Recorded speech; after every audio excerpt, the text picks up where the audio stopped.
Bienvenida, bienvenido. Estás en el lugar en donde todo se ve con un enfoque cultural. Tu espacio, mi lugar, nuestro punto de encuentro. Estamos en Enfoque Cultural. Iniciamos.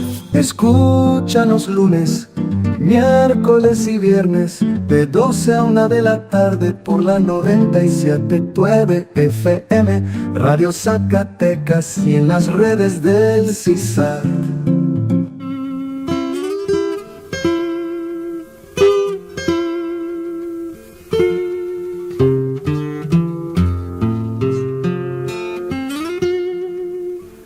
Ya Venustiano Carranza tiene su constituyente para enderezarle las leyes que les va a dar a la gente. Ándale, chata, y nos vamos. Ponte tus chócalos morados.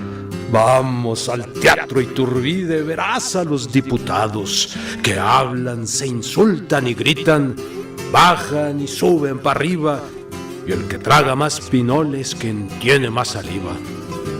Y aunque todos se enfullinan y hablan de constitución, ni todos son los que están, ni están todos los que son. Yo digo a los diputados, no se peleen tan seguido. En vez de constituyente, les salga un constituido. Ándale, chata, y te merco tu rebocito, huichol. Oirás a los diputados sacar sus trapos al sol. En el Congreso hay de todo, como dicen en Saltillo, de chile, puerco y dulce, y también de picadillo. Todos tienen algún don, como dice el señor cura, unos el don de palabra y otros de pateadura. A veces un herradero lo vuelven con sus locuras, porque en el constituyente no faltan herraduras. Juzgados por sus cabezas no hay más de 7 guillotinas, pero por sus corazones todos son unos patriotas. Tienen un tal campesino, tienen un tal espelota, que por mucho que le atinan, no han de atajar la pelota. Amaya, que es presidente, les grita, ¡hijos del guaracha! Yo me peleé para el norte antes que ningún tlacuachi. Y el licenciado Cañete le dice, oiga, presidente, les voy a obsequiar mis códigos pa' que trate a la gente. Ándale, chata, y nos vamos. Ponte a prisa los botines, a ver si te toca un cacho del señor Palavichines. Al señor Palavichines ya se lo querían comer, como juma del buen tono. ¿Qué diablos le iban a hacer? Ándale, chata, y nos vamos. Ponte tus naguas de lana, pa' que veas esa alquería de la ciudad que retama. El diputado Mojica les grita tantas razones que más mejor que Mojica debería ser Mojicones. Y aquí acaban cantando estos versos tan corrientes. ¡Que viva don Venustiano! ¡Vivan los constituyentes!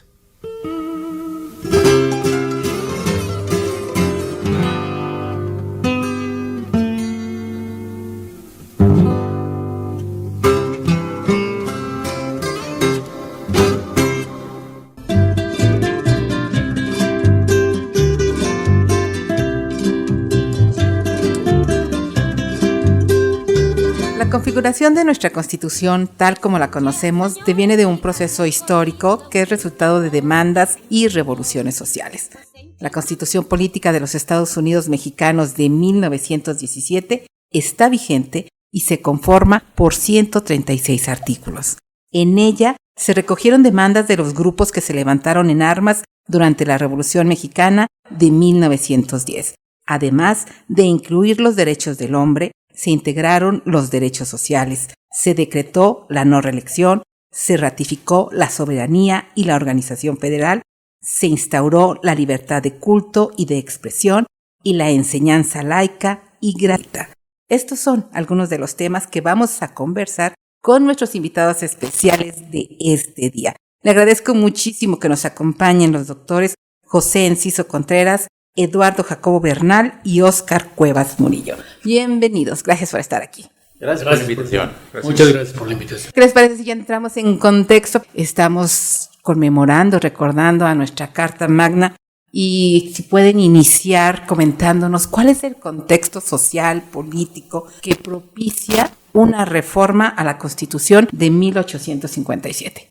Voy a iniciar comentando que efectivamente, tal como se hizo la introducción, todo inicia a partir de un gran movimiento que todos nosotros conocemos como la Revolución Mexicana. Un movimiento que inicia a partir de que finalmente Madero tomó una decisión, luego de una elección fallida, de buscar el poder a través de un movimiento armado. Ese es digamos, un punto de partida, antesala inmediata, sin tener en consideración todo lo que vivió o se vivió en México durante el Porfiriato. Cuando así lo decide, bueno, arranca esa revolución, tiene varias etapas. La primera es la de él, la primera es su primera fase electoral, la que sigue ya es violenta, sabemos que luego lo asesinan, usurpa el poder Victoriano Huerta y sabemos también que le dio continuidad don Venustiano Carranza, nombrándose primer jefe del ejército constitucionalista y reactivando la revolución con la mayoría de los grupos que estuvieron cerca originalmente de Madero. Corresponde precisamente a Venustiano Carranza convocar en medio todavía del conflicto, bueno, pues llamar a los diputados para que efectivamente reformaran sobre la base de su proyecto la Constitución que hoy conocemos como de 1917. Pero se trataba originalmente de reformar la de 57, que esa, como lo es la de ahora, pues era un verdadero monumento constitucional. Un texto bonito, con contenidos muy importantes en muchos sentidos, de los cuales vamos a comentar. Y dejaré ahí para que mis compañeros adelanten algunas otras notas. Gracias, Óscar. Bueno, a mí me gusta mucho esta mesa, Yadira. Creo que es una mesa que me gusta compartir con expertos no solo en historia, sino en derecho, y que eso pues nos da una perspectiva importante en la configuración de la Carta Magna, ¿no?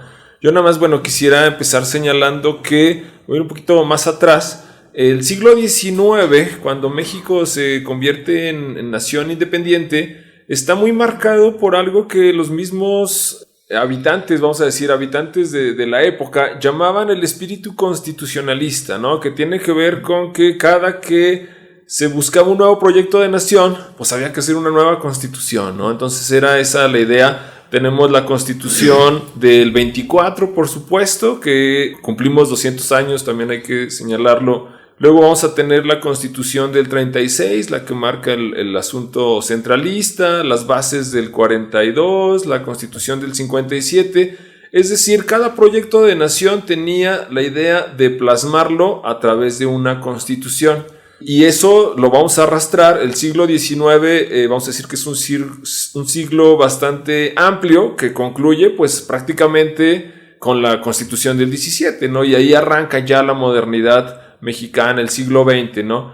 Entonces, estos proyectos constitucionales a mí me parece que son bien interesantes. Yo he tenido oportunidad de revisar algunos porque me parece que son un momento de posibilidades, donde los congresos constituyentes se reúnen, los hombres de la época, digo hombres porque pues para ese momento solo eran considerados ciudadanos los hombres, se reúnen y empiezan a proyectar qué es lo que quieren ser como país, ¿no? O sea, qué queremos ser. Y con base en ello van expidiendo algunos artículos, van discutiendo. A mí me parece bien interesante no solo el texto ya como tal de la Constitución, sino los debates del constituyente, que son bien interesantes, de cómo los diputados proponen algo, se refuta, etcétera. Esta Constitución del 17, por ejemplo, fue hecha en poco tiempo en realidad. El artículo que yo más he estudiado es el artículo 27, por supuesto, que tiene que ver con las tierras, Óscar también. Y, por ejemplo, ese se discute en una noche, ¿no? Llegan ya con el proyecto y toda la noche se quedan ahí discutiendo, platicando, viendo qué sí le ponen, qué le quitan, etcétera. Entonces me parece que es importante que reconozcamos o que veamos a la Constitución no solo como un conjunto de leyes, sino como un proyecto de nación, ¿sí? ¿Qué es lo que queríamos? Yo creo que en ese sentido también vale la pena que vayamos discutiendo si es necesaria una nueva constitución o no, porque luego mucha gente dice, bueno, pues es que ya tiene muchas adiciones nuestra constitución, etcétera, pero yo creo que no se trata solo de cambiar las leyes, sino si de en verdad hemos llegado a otro momento donde ya estemos pensando en otro proyecto nacional. Y por ahí lo dejo por un momento. Pues muchas gracias por esta invitación y aprovechamos para saludar al auditorio de este programa. Mira, a mí me gustaría también llamar nuestra atención en algo de lo que pocas veces se ha hablado. Hacer una constitución, pues es un esfuerzo intelectual, político, en ocasiones también militar, que tiene sus detalles a nivel humano y regional que frecuentemente se pierden de vista. Es tan significativo hacer un documento constitucional, tan llamativo el mismo monumento, como lo llamó Oscar hace un rato, el monumento jurídico moderno por excelencia, la Constitución, que con frecuencia nos olvidamos de esos detalles, acontecimientos sociales que van marcando el desarrollo o las condiciones para hacer estos monumentos. La Constitución de 1917 ocasionó una sacudida para el país. Es decir, ni el mismo Carranza pensaba que la nueva Constitución iba a tener los alcances que tuvo. Obviamente que no por el hecho de hacer una Constitución se transforma el país. Pero muchos sectores de la población, especialmente los conservadores y los legatarios del porfiriato y los sectores católicos más ultramontanos, comenzaron a criticar esta Constitución negándole legitimidad. México no era un país como no lo es hoy del todo, acostumbrado a una práctica diáfana de las elecciones. Ni la Constitución del 57 ni la del 17 son el resultado de procesos electorales, digamos, claros, ¿verdad? Los mismos liberales, los más radicales, como el nigromante Ignacio Ramírez, se lanza 3 artículos después de las elecciones para el constituyente, criticando y mofándose del estilito que había para hacer las casillas, por ejemplo, ¿eh? Se reía mucho de que en donde estaba instalada una casilla llegaba gente a vender gallinas, por ejemplo, ¿eh? Igual ocurrió, pero no en el sentido tan cómico, con las elecciones para los constituyentes del 17. Es un asunto que no se ha comentado y creo yo que debemos decir que las críticas tenían razón en mucho. Pero esa Constitución no estaba legitimada en las urnas, sino en la gran movilización revolucionaria de la que es resultado, ¿eh? Me llama la atención cómo el año de las elecciones y el precedente, 1915 y 1916, son años verdaderamente calamitosos para Zacatecas y el resto de la población, pero manifiestamente para Zacatecas.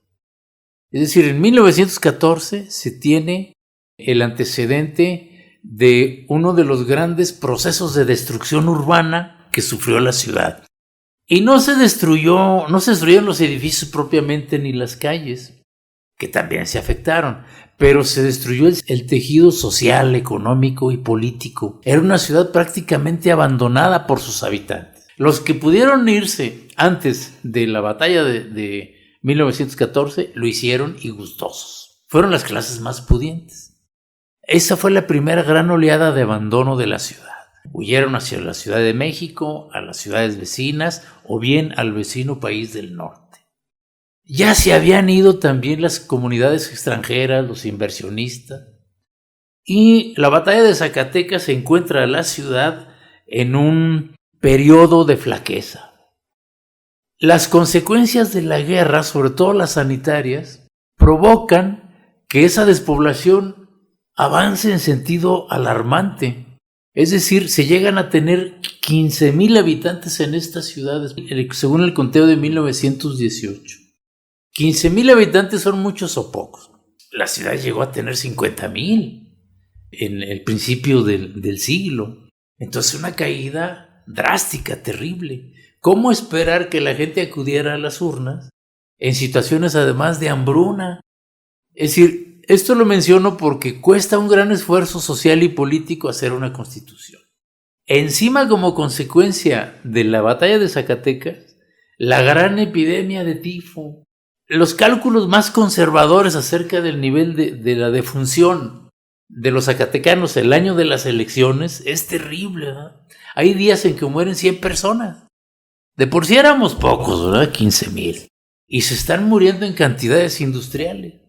Curiosamente, el año de las elecciones hay carne, hay abundancia de carne, pero su precio es prohibitivo para los sectores sociales más depauperados que hierven de piojos y de tifo y están muriendo. Llama la atención también este año, 15 y 16 de las elecciones, tanto municipales, primero, que convoca Carranza, como las del constituyente, como están pidiéndose permisos, muchos permisos para abrir carnicerías. Dice, bueno, si la gente muere de hambre, ¿por qué se abren carnicerías? Porque el año de 1915 fue muy bueno en materia de lluvias, pero fueron tardías. Entonces la agricultura no ofreció sus frutos en cuanto al maíz, pero la ganadería creció, se fortaleció. El problema es que los precios eran prohibitivos, insisto. Se pensó ante el hambre de la población, se pensó y se hizo. Se iba a Michoacán a comprar vagones enteros de maíz para darle a la población. El asunto es cómo traerlos en un año en donde se estaban verificando las batallas de Celaya o los procesos de pacificación de Venustiano Carranza, y los trenes preferían transportar soldados que maíz. Los zacatecanos que vivían en Chihuahua se organizaban para víveres, y los de México también, los zacatecanos en México, para enviarlo, pero no se podía. Además, la escasez de maíz llegó a cotizar a 7 pesos el litro de maíz. Caray, pues era algo terrible. En estas condiciones, los mismos candidatos que los ponía el gobernador Carlos Blanco, Enrique Estrada, ¿no? Los candidatos a ir a Querétaro al constituyente, varios de ellos murieron en el intento. Antonio Chávez Ramírez, por ejemplo, un antiguo líder, pues medio narcosindicalista, pero de tradición porfiriana y reyista, iba a ser suplente de Fernando Moreno, candidato al constituyente por Jerez, que fue rechazado por otras cuestiones, ¿verdad? No pudo llegar a ocupar su lugar como suplente porque la muerte le puso zancadilla, ¿no? ¿Murió de qué? Pues de tifo. Es decir, que en estas circunstancias, tanto el tifo como el hambre, como la guerra, eran condicionamientos que operaban en contra de un nuevo sistema constitucional, indirectamente, ¿eh? Eso llamó mucho mi atención, pues, al momento de estudiar el constituyente y nuestros representantes en un momento, ¿eh? Mención aparte sería la de Julián Adame, otro de nuestros, el Golden Boy del carrancismo en Zacatecas, que le tocó ser el alcalde que organizó el combate contra el tifo. Yo digo que le tocó ser el alcalde muy joven, apenas tenía 31 años. Súper joven. Sí, el Golden Boy. Pero lo curioso de esto es de que él y otro distinguido grupo de zacatecano casi encabezaban las brigadas contra el tifo. Y lo curioso es que no se morían. Pues ¿cómo se va a morir si tenía pendiente hacer una constitución? Pero andando el tiempo, los familiares de don Julián, los actuales sobrevivientes, los descendientes, nos dicen que en su familia se conocía que él había tenido tifo a los 5 años.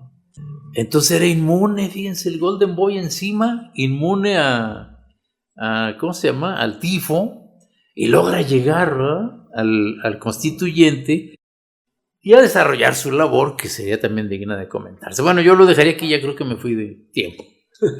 No, creo que es muy interesante la exposición de ideas que se está haciendo, y yo observaba todo este contexto y yo lo quería comparar, pero bueno, a ver, ustedes me ayudarán, con que esta constitución fue considerada de vanguardia a nivel mundial, que traía muchas innovaciones, surge en un contexto de revoluciones en todo el mundo, pero ya hablando de la tifo, de los piojos, de la hambruna, digo, carambas, o sea, sí realmente cómo lograron consensar todos esos intereses para crear una carta magna que fuera punta de lanza para otros países.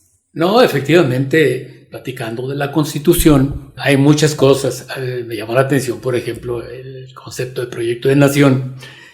Y claro que de la que hablamos y de las que pasaron, devinieron de procesos violentos, muy violentos en México. Pero hablando de procesos de proyecto de nación, bueno, no hemos vivido esa experiencia. Hay proyectos nuevos en México. Hay un sector de mexicanos intelectuales que ya lo tienen el proyecto, ¿no?, de constitución para promoverlo en condiciones de paz. Eso sería sumamente complejo, pero no imposible, pienso yo, desde el punto de vista del constitucionalismo. Si vemos lo que está pasando en Chile, ¿no?, si vemos lo que está pasando en Ecuador, que en Ecuador estrenaron constitución nueva en condiciones de paz, pero no les resuelve el problema de fondo porque, bueno, sigue siendo un país con muchos problemas. Y el proyecto de Chile, tanto uno como otro, digamos, de proyectos encontrados, pues ninguno encontró la salida desde el punto de vista de la voluntad o de los actores políticos de allá. Pero a mí, personalmente, lo que me llama la atención de la Constitución de 1917 es, en efecto, es que hay muchos elementos que estuvieron presentes. Hay demandas sociales. El ejército de Villa estuvo compuesto por una diversidad. El de Zapata por campesinos mayoritariamente. Y bueno, el de Carranza, ¿verdad?, bueno, pues más militarizado, pero también con actores de participación muy importante que se unieron y definieron algunas ideas sobre el qué hacer desde el punto de vista de las demandas sociales para plasmarlas en una constitución. Pero ahí están las demandas, ahí estuvieron los trancazos. Hacía falta también el asunto de la sistematización. Y yo he trabajado algunas cosas a ese respecto. Están en la discusión con corto tiempo. Y claro, uno de los artículos que más he trabajado, efectivamente, como dijo Jacobo, es el 27. Y me llama la atención, pues, que ahí está la comisión. Ahí está el que si era diputado, el ingeniero Pastor, y con ese compromisote de redactar un artículo y tratar de responder a cierto espíritu de propuestas e iniciativas que estaban presentes, pero es ingeniero. Y al mismo tiempo que es diputado, no sé cómo se le podía hacer, pero es secretario de Fomento.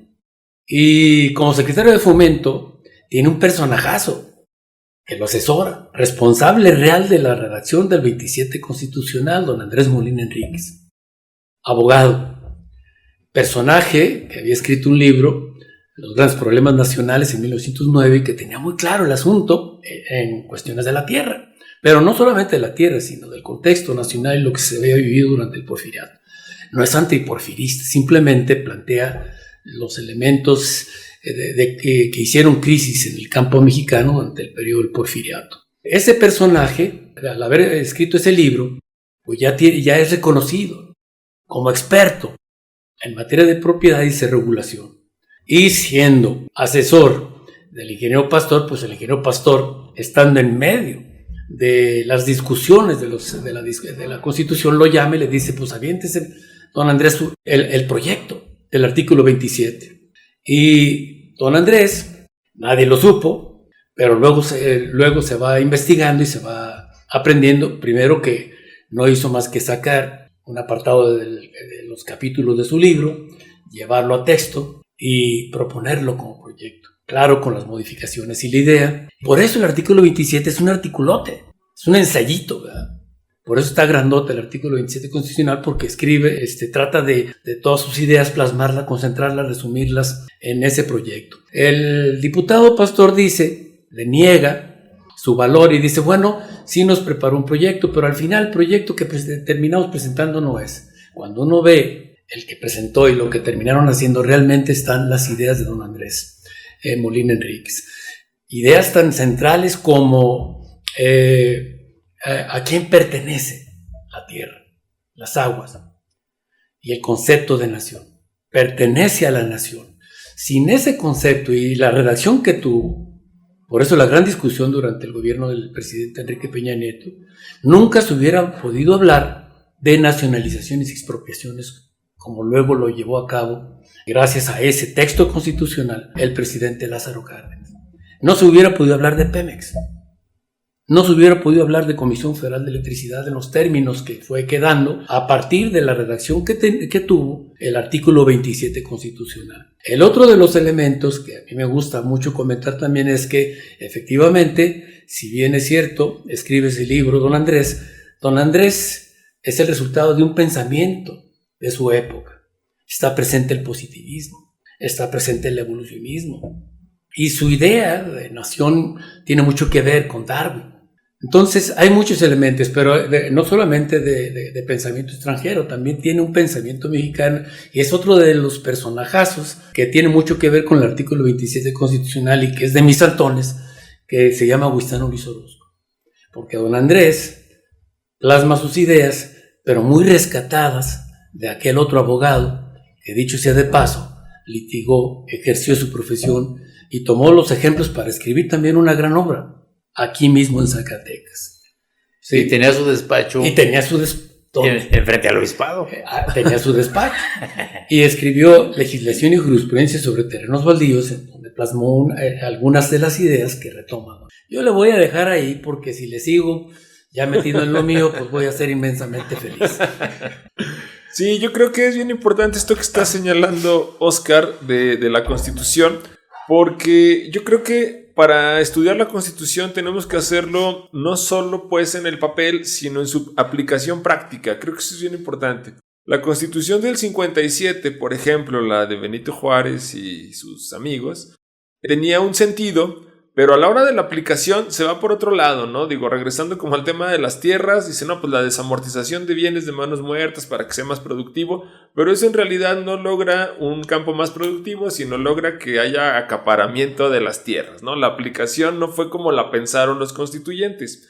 Y entonces la Constitución del 17, efectivamente, a mí todavía me tocó en la primaria que nos enseñaban que era una revolución de avanzada, que era una revolución socialista, no en un sentido soviético, sino socialista en el sentido de que se preocupaba mucho por las políticas sociales, pues, ¿no? Y nos enseñaban que los principales artículos de la Constitución, pues era el 3º, el 27 y el 123. La educación laica y gratuita, el 27 que tiene que ver con la reforma agraria y la expropiación petrolera, y el 123 con los derechos de los trabajadores, ¿no? Entonces, en general la Constitución va a pasar, vamos a decir que de un constitucionalismo liberal, que es la del 57, a un constitucionalismo social, donde ahora el Estado, en la del 57 es liberal, el Estado dice, pues vamos a dejar pasar a los grandes capitales, que fluya el dinero, etcétera, y el Estado solo va a garantizar que haya paz y seguridad, que es como el neoliberalismo, más o menos. La Constitución del 17 trae una esencia de este constitucionalismo social donde el Estado dice, no solo garantizaremos que las cosas estén en paz, sino que nos constituiremos en un Estado rector, es decir, nosotros vamos a proteger a la sociedad. Ese es un asunto importantísimo de la Constitución del 17, porque se establece este Estado pues de alguna manera paternal, proteccionista con la sociedad, que dice, nosotros vamos a preocuparnos por las clases más desprotegidas, que son los campesinos, los obreros, se van a crear asociaciones como la Confederación Nacional Campesina, la Confederación Regional de Obreros Mexicanos, etcétera, que por supuesto pues van a tener también un interés electoral, ¿no? Porque son creados desde el partido hegemónico. Pero bueno, en general creo que la Constitución de 17 es importante en ese sentido de que va a darle como un giro a la forma en que el Estado se va a relacionar con la sociedad. Pero también es importante señalar que esta Constitución, como decía ahorita el doctor Enciso, Carranza no la quería tan social. O sea, Carranza había dado instrucciones para que fuera como más limitada. Poniendo el caso de, otra vez, el de las tierras, Carranza dice, no, bueno, que haya un reparto, pero acotado y vámonos más bien por los fraccionamientos, vámonos más bien por las pequeñas propiedades, los minifundios. Pero entonces la década de 1920 yo creo que es importante porque ahí se van a redefinir, la sociedad va a ver cómo aplica esa Constitución. En el caso de la separación Iglesia-Estado, que también es bien interesante señalar, porque los debates del constituyente, de lo que más se preocupan los constituyentes es de que la Iglesia no meta las manos en nada. ni en las tierras, ni en la educación, ni en nada, ¿sí? Y entonces, a la hora de aplicarlo, en la década de los 20, pues vamos a tener la cristiada, ¿sí? Entonces la sociedad dice, bueno, ¿cómo se va a aplicar? El Estado, Calles, dice, la vamos a aplicar tal cual y no se puede. Entonces dice, bueno, medio la vamos a aplicar. Entonces la iglesia, pues luego mucha gente sí dice, bueno, ¿por qué la educación es laica y gratuita y por qué la iglesia sí tiene colegios todo el siglo XX, ¿no? O el siglo XXI. Bueno, porque el Estado pues hace ciertas concesiones porque ve que aplicarla a rajatabla pues es muy complicado, ¿sí?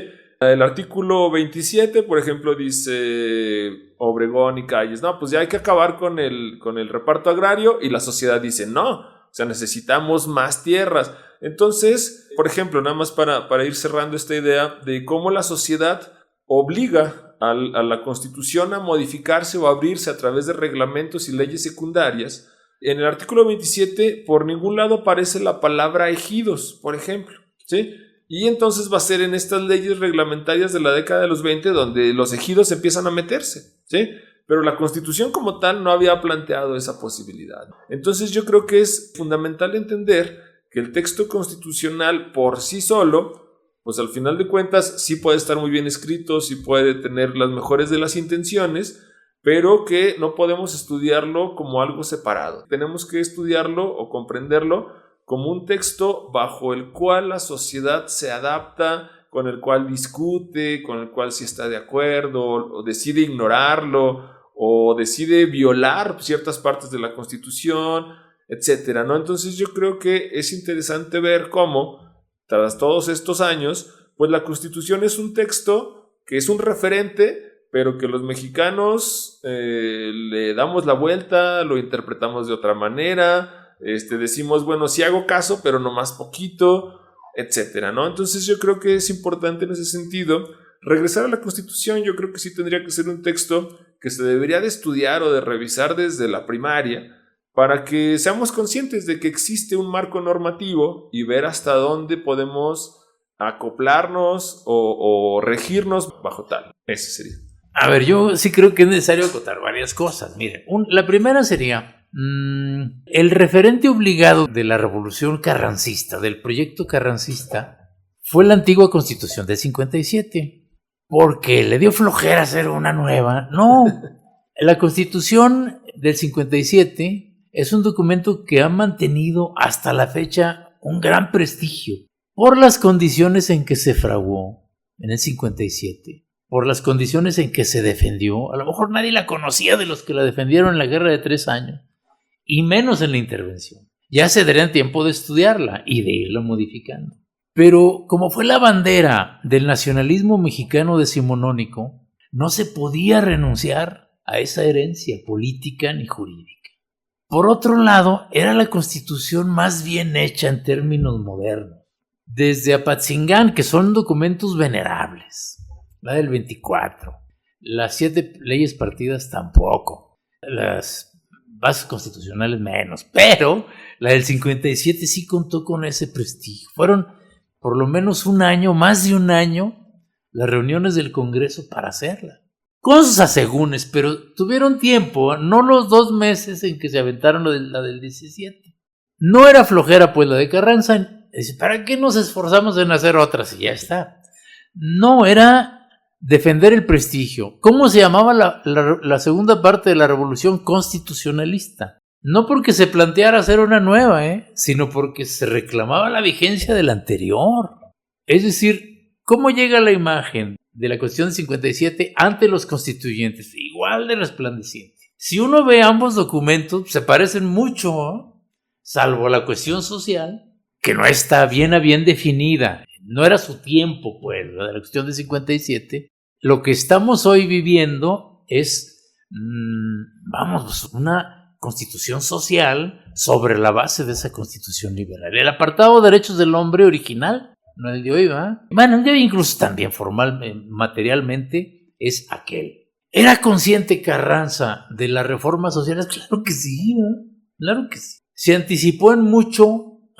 Incluso ni siquiera había resuelto bien a bien las diferencias con Zapata y con Villa, cuando ya estaba lanzando una reforma agraria por su cuenta a nivel reglamentario, la ley del 6 de enero, y se había operado con ella para repartir tierras. Lo que hay que reconocerle también a Carranza, hay que decir que no es santo de mi devoción, pero también hay que sopesar el valor y los valores democráticos que llegó a alcanzar al momento del constituyente. No metió para nada las manos en las discusiones. Se aventó un discurso, un choro mareador bonito, interesante, pero el debate fue totalmente libre. Es decir, la decisión, por ejemplo, el caso de Don Pastor, ¿no? Se trabajaba toda la mañana y toda la tarde en las sesiones plenarias. Y la chamba, como se dijo hace un rato, de estos dos artículos, el 23 y el 123 y el 27, se hizo, digamos, extracurricularmente, ¿no? O sea, por el mismo boleto, por el mismo salario que se les daba, trabajaron eso en una capillita ahí del obispado.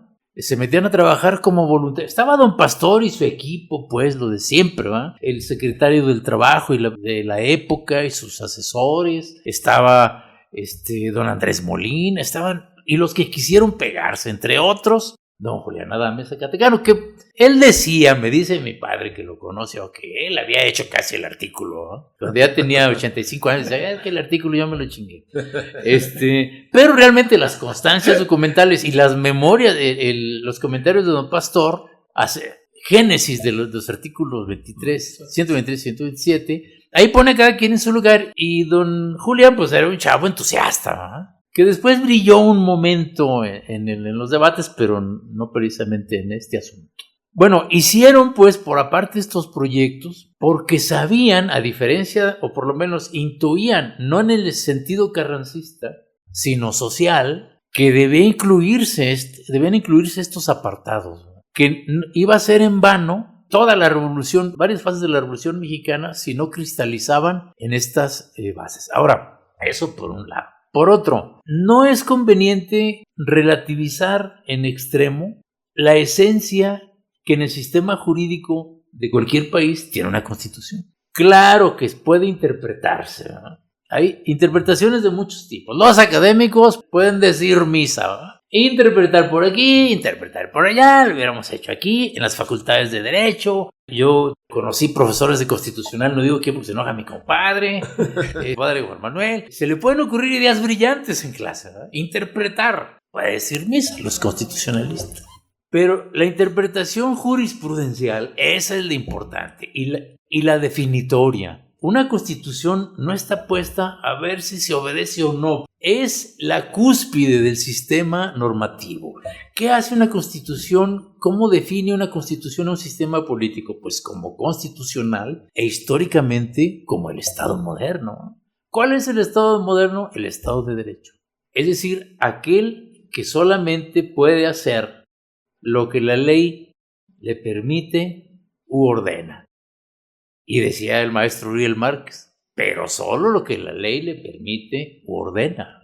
Claro que llevar a la práctica esto relativiza las cosas, y las fuerzas políticas que dirigen el Estado mexicano en los diversos periodos han hecho un uso alternativo de la Constitución, que también es una teoría válida, el uso alternativo del derecho. No es lo mismo el uso de la Constitución que hizo el general Cárdenas al que hace su inmediato sucesor, ¿no? Ni el que hace Miguel Alemán menos, ¿verdad? Contamos con la misma Constitución. Reglamentariamente se modifica o tiene sus modificaciones en su articulado, parcialmente, por ejemplo. Pero la Constitución, insisto, aparte de este uso alternativo que se le ha dado, tiene el cometido de ser cumplida. No es la primera vez que se habla de una primera Constitución. Yo me pongo a pensar, el problema no es la Constitución, sino es la vocación, el civismo del Estado, del pueblo mexicano por cumplirla. De nada nos sirve imitar un modelo, crear un modelo un poco loco, un poco cuerdo, nuevo, invertir social y políticamente en un proyecto innovador cuando no tenemos esa cultura todavía de el cumplimiento del derecho y de sopesar lo que eso vale, el Estado de Derecho, lo que es decir eso. Yo siento que lo que está ocurriendo en este país hoy, en estas circunstancias, es también hacer un uso alternativo del derecho. Es la misma Constitución, pero se está simbrando el país, ¿verdad? Las relaciones del Ejecutivo con el Legislativo más o menos se mantienen en un presidencialismo, pero con el Poder Judicial hay un enfrentamiento del cual no hay antecedente cercano, ¿no?, al asunto, en donde se están redefiniendo las condiciones de prevalencia y de vigencia del Estatuto Judicial Mexicano. Por eso creo que al hablar de nuevos proyectos sí habrá que ser muy precavido, ¿no?, en este asunto.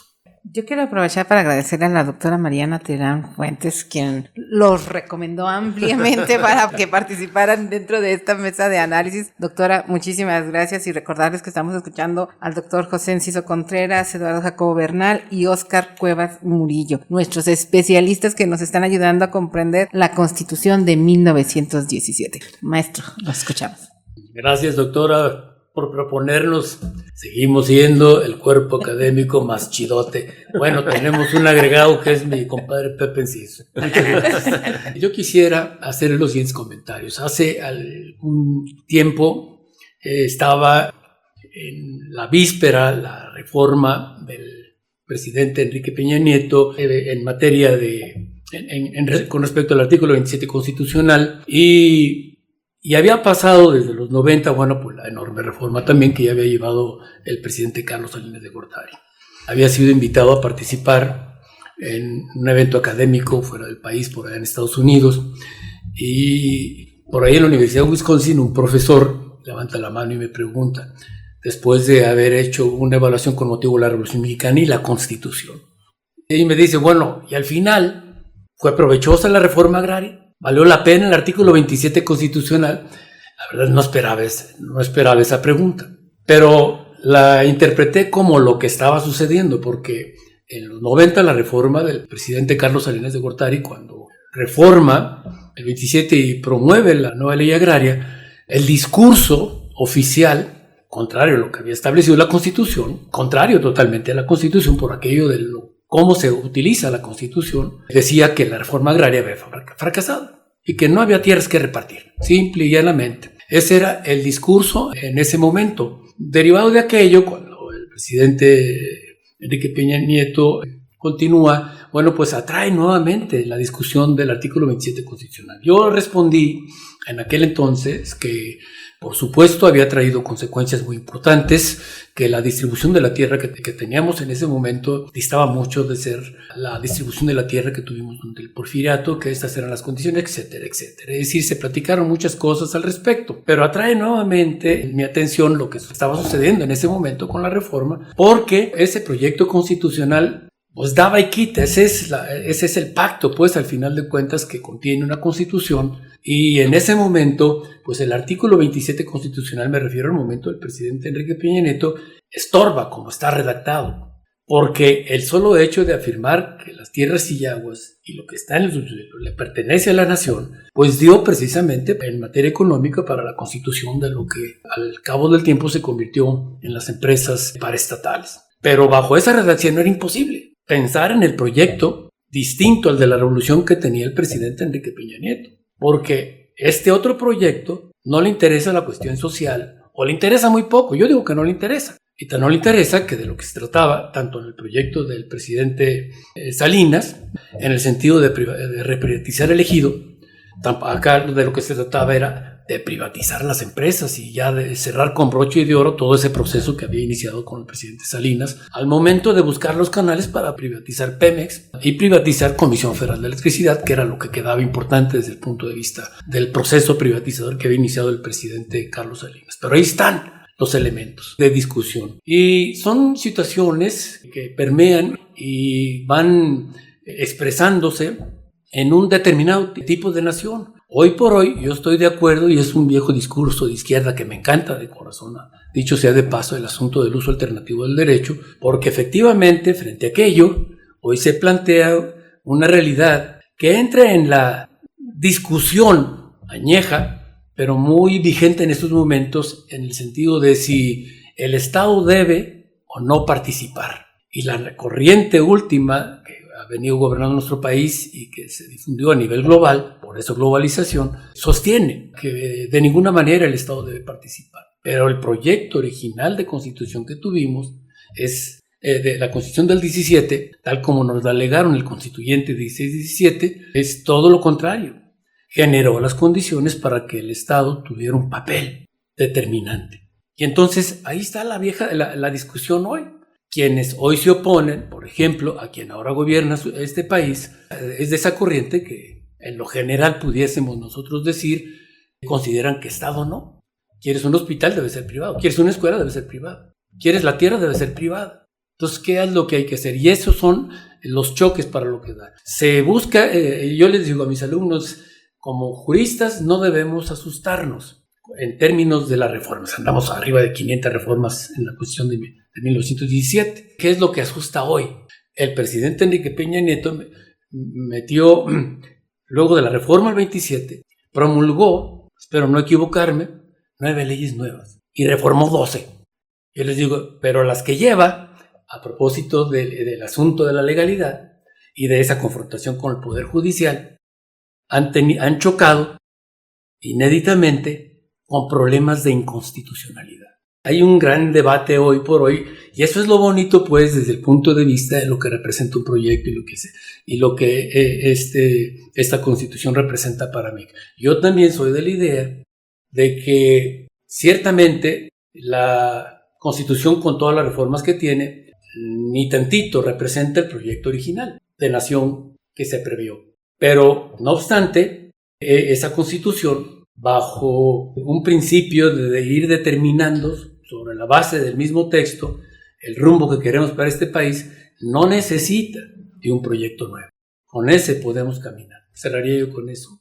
Ay, yo veo el reloj y no quiero que pasen los minutos, pero bueno, este era un pretexto para que analicemos sobre la fecha, que repensemos todo esto que nos están planteando. Cuando pensamos 1917 parece, ya llovió, ¿verdad? Pero pues todas estas reformas que nos han mencionado que se le han ido realizando, las adiciones y seguramente lo que vendrá en el camino, pero yo creo ya es tiempo de que vayan preparando su cierre para que le digan a nuestra audiencia pues con qué nos vamos a quedar, por qué seguimos conmemorando esta fecha, por qué sigue siendo importante, sigue siendo inhábil este día, ¿verdad? Muchos todavía no saben por qué no trabajamos hoy o por qué no hubo escuela. Eso, yo creo, nada más así breve para cerrar, que debemos de... Las efemérides, digo, al final son simbólicas, pues, ¿no? Al menos no ir a la escuela o al trabajo, ya la gente se pregunta al menos por qué. Entonces creo que es importante, pero que vayamos un poco más allá de las efemérides. Yo siempre agradezco estos espacios, Yadira, porque nos ayudan a pensar más allá, pues, ¿no? O sea, ¿de qué se trata la Constitución? Esto que acaba de decir Óscar me parece fundamental, que tiene que ver con ese proyecto de nación, con el Estado adentro, el Estado afuera. Creo que es una discusión que está ahí y la Constitución debe de servir para ese marco, ¿no? Para ese marco normativo, para repensar. Creo que como ciudadanos no solo es ir a votar, sino tiene que ver con conocer nuestras leyes, saber la esencia de este tipo de situaciones. Y entonces a mí me parece que la Constitución pues sigue siendo una piedra angular para un país. Y en ese sentido creo que es importante conocerla, rescatarla, no solo tener un día de asueto, sino que sea pues parte integral de nuestras vidas, ¿no? Yo con eso cerraría. Sí, yo estoy de acuerdo con lo que se ha planteado. Me gustaría cerrar diciendo algo que gravitó en lo que estaba diciendo mi compadre Óscar hace un rato. Yo siento que sí, la esencia de la Constitución se mantiene, ¿eh? Sí se parece tantito esta a la del 17. Sobre todo por ese núcleo. ¿Por qué es tan importante el artículo 27? Porque más allá de plantear una profunda reforma económica y social en el agro mexicano, también se plasma ahí como derivación de las ideas estas de Guistano Luis Orozco y de Molina Enríquez, la idea de nación, el concepto de nación que engrasa el siglo XX y el periodo contemporáneo mexicano. Cuando en otros países se habla de nacionalismo, da miedo porque huele a fascismo, ¿eh? El nacionalismo español es profundamente reaccionario, no se diga el de Hitler o Mussolini. Pero en México ocurre al revés. Cuando se habla de nacionalismo, se habla de una expectativa liberal progresista. Sencillamente porque nacionalizar es el verbo nuclear de la Constitución. La nación somos todos los mexicanos, una ficción preciosa, somos todos los mexicanos. Y nacionalizar es revertir al dominio de los mexicanos lo que está en manos privadas. La propiedad privada es una concesión de la nación. Y cuando se nacionaliza no es que se haga mexicano o extranjero, no. Se lleva al dominio de la nación al dominio primigenio, original de la nación, cualquier cosa en este país, el suelo, el subsuelo, el cielo y el subcielo, todo, ¿verdad? Entonces, nacionalizar es el secreto de esto, ¿verdad? Y un gobierno nacionalista hace eso, nacionaliza. Por eso creo que es una preciosa ficción que nos lega el constituyente del 17 y que no es patrimonio de todos los países, ¿sí? Yo ahí cerraría. Bien, pues yo quisiera cerrar con lo siguiente. Yo creo que patria y patriotismo, nación y nacionalismo, de pronto en la realidad actual suenan huecos, pero es algo que con eventos de esta naturaleza se fortalecen y deben fortalecerse. Debemos hacer que los niños, las niñas, los mexicanos tengan plena conciencia de dónde viene la Constitución. Y yo cerraría diciendo que, si bien es cierto, es un texto, no obstante ser del 16 a la fecha, moderno por su contenido y porque está vigente, también es un texto que, para poderlo comprender y saber de dónde venimos y a dónde vamos, tenemos que ver todo lo que estuvo detrás de la Constitución. No solamente el antecedente constitucional que deviene desde la Constitución de Cádiz y la de 14, sino también de la doctrina que estuvo presente, por ejemplo, en la legislación indiana, las 7 partidas. Nadie lo dice ni lo sabe, pero ahí está parte del contenido, en términos de la regulación, en este caso de la propiedad, de lo que dice el artículo 27 de la Constitución, e increíblemente. Y desde luego, la doctrina que fue evolucionando y retomándose con el paso del tiempo, en términos de lo que se fue escribiendo, particularmente en el siglo XIX, como ya se dijo, por grandes pensadores. La Constitución del 57 no la podemos pensar sin Ponciano Arriaga, por ejemplo, y sus conceptos. Cosas como esas están en la Constitución, debemos retomarla. Finalmente, bueno, yo digo que es un texto vigente. Como juristas no tenemos otra opción que hacerlo valer. Y desde luego, recordando a mi licenciado Uriel Márquez Valero, que yo le recuerdo cuando recién egresé en una consulta que yo le hacía para que me dijera qué hacer en materia ejidal. No me acuerdo qué fue lo que le comenté sobre cómo orientar el asunto que íbamos a llevar, pero él me dijo: Óscar, la Constitución está ahí y no está para, si no te conviene, no aplicarla. Te convengo o no, ahora la aplicas. Ahí le cierro. Y por eso te corría del salón. Y por eso me corrió del salón. Pues recuerdo también al maestro Uriel Márquez Valerio. Les agradezco muchísimo la oportunidad de escucharlos. A mí me quedan muchísimas preguntas, pero el tiempo jamás nos va a alcanzar y seguramente quienes nos están escuchando y viendo también tienen por ahí sus preguntas, pero sí es importante que le demos el valor que merece la Constitución de 1917, porque al final de cuentas es nuestra Carta Magna. Como mencionaba, nos guste o no nos guste, es la ley que se aplique y yo creo que es importante que la conozcamos. Sí, sería muy importante que como mexicanos la conozcamos. Es una tarea que nos dejamos por ahí a todas y todos. Muchísimas gracias, doctores José Enciso Contreras, Eduardo Jacobo Bernal y Óscar Cuevas Murillo, por estar aquí. Que tengan una excelente tarde y ojalá pronto volvamos a coincidir. Muchas gracias. Hasta luego, muchas gracias. Hasta luego. Muchísimas gracias por acompañarnos. Pásenla bien y por favor sigan en sintonía del 97.9 de FM, Radio Zacatecas. Estás en el lugar en donde todo se ve con un enfoque cultural. Tu espacio, mi lugar, nuestro punto de encuentro. Estamos en Enfoque Cultural. Escúchanos lunes, miércoles y viernes, de 12 a 1 de la tarde por la 97.9 FM, Radio Zacatecas, y en las redes del CISAR.